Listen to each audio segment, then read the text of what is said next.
আজকে কী রান্না করলাম না করলাম তাই একটু শেয়ার করি। আসসালামু আলাইকুম, কেমন আছেন?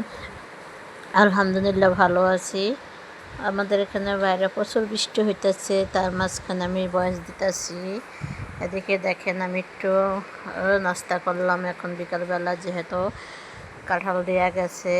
আমার বাসায় যে আপা কাজ করেনি, ওনার দেশ থেকে নিয়ে এসে বাদাম কাঁঠাল, তাই কাঁঠালটা এত মিষ্টি ছিল, এত মজা ছিল, তাই আবার একটু রেডি হয়ে বের হয়েছিলাম, তাই ওটা ভিডিও করতে পারি নাই।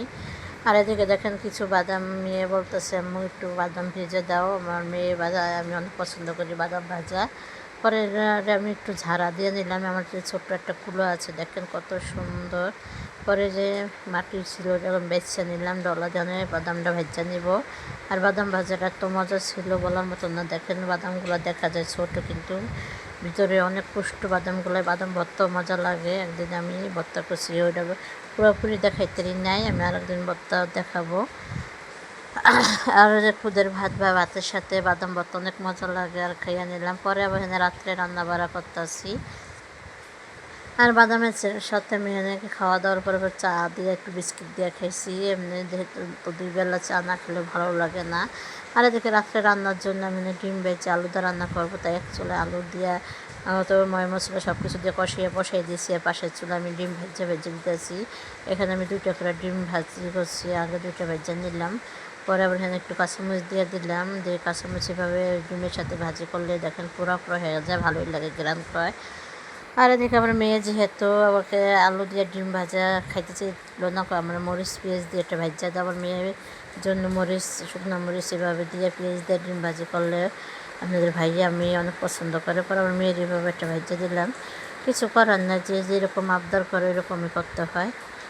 আর দেখেন ডিম ভাজিটা এভাবে করলে খুবই মজা লাগে। দেখেন এইরকম কড়াইতে ডিম ভাজি করবেন, তাহলে ডিমটা গোল্ড হয়ে এত ফুলে আর অনেক বড় দেখা যায়।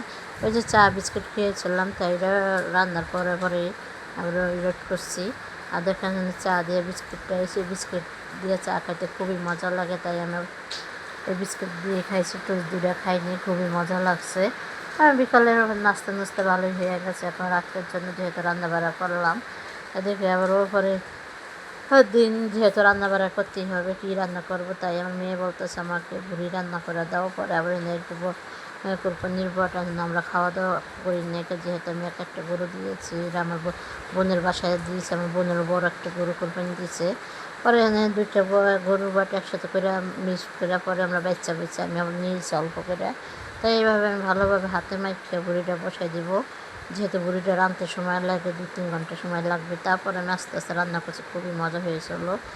আর দেখেন এভাবে রান্না করে এভাবে ভাজা করে আলাইছে, আর এত মজা হয়েছে বুড়িটা বলার মতন না। এই বুড়িটা পোয়াটা বা মুড়ির সাথে খেতেও মজা লাগে।